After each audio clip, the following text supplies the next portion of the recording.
Okay, Physics for Engineers, topic electricity and magnetism. I think patuloy lang tayo. Dito letter C. At what speed does a typical electron pass by any given point in the wire? Speed daw. I think this drift velocity.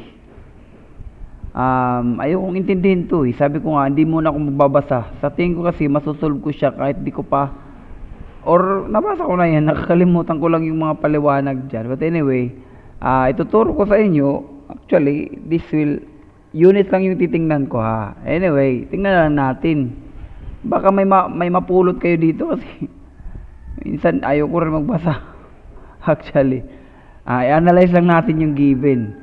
Meron siyang given dito actually na electrons per cubic meter. So, you could just imagine yung velocity is meters per second. So, babaliktaran ko lang yun siya. So, meron akong cubic, unit lang titignan natin, dimensionally consistency. Cubic meter per second, that is cubic meter per second. So, binaliktad ko siya. Unit lang muna, unit ha, hindi ko pa muna bibigyan. Meaning ito siya per cubic meter or cubic meter per electron. Per electron to siya. Tapos, pwede ko siyang ikabit dito yung 1 electron. Electron naman yung charge.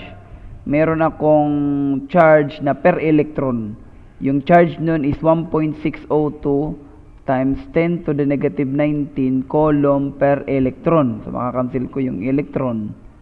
And then, meron akong conversion na hindi conversion kasi given yung 5 amperes. So 5 amperes is 5 coulomb per second. Yun na, lumabas coulomb per second. So yung lumalabas na dito is cubic meter per second. Now, i-over ko siya ng area which is pi all over 4. Dito nasa taas yung 4. D squared. Yung D squared mo is square meter. So, square meter, cancel dito. So magkakaroon ako ng unit na meters per second. Di ko pa sure ha kung ganito talaga to. But anyway, pag answering ko muna, tapos pag makita kong mali ako, i-delete ko lang naman yung video. Anyway, pag di ko ma-delete yung video, ibig sabihin, tumama na naman ako. Ganun lang yun eh. Sige, substitute ko na ha. 8.5 times 10 to the 28. So, dito yan sa baba. 8.5 times 10 to the 28, unit niyan is cubic meter. Asan ka na? Cubic meter, electrons per cubic meter. Electrons per 1 cubic meter. Bakit mo siya binaliktad? Kasi nandito sa taas yung meters per second ko eh. Yun yung tinatarget ko. I think this drift velocity. Or ano yung tinanong niya, safe na lang ako. Nakalimutan ko ano yung drift velocity. Yan na yata yan?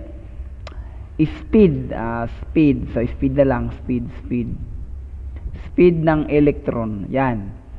So, ano yung sinabi ko? Ito, conversion factor ako dito. 1 electron, yung charge ng bawat isang electron is 1.602 times 10 to the negative 19 coulomb. Okay? So, makakancel ko yung electron. Okay.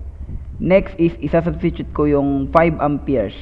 5 amperes is 5 coulomb per second. So, cancel ko yung coulomb. And then, yung 4, dito sa taas, dito sa baba, yung pi, just taka d squared. Yung d is 2.05 times 10 to the negative 3 meter. Tapos, in-square ko siya. Diba? So, makakancel ko yung, ito na lang yung square ko. Para naka-square din to. Pumasok siya.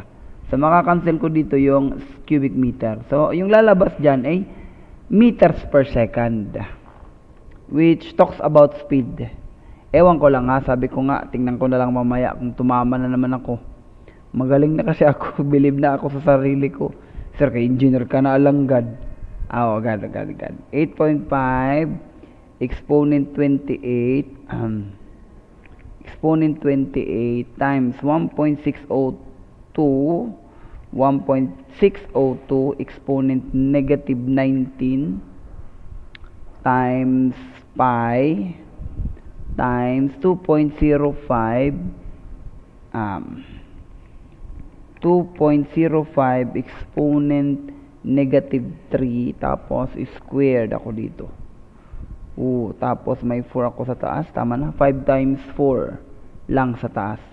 And then the answer would be 1.11 times in 3 significant figures to the negative 4 meters per second. Talagang yun na.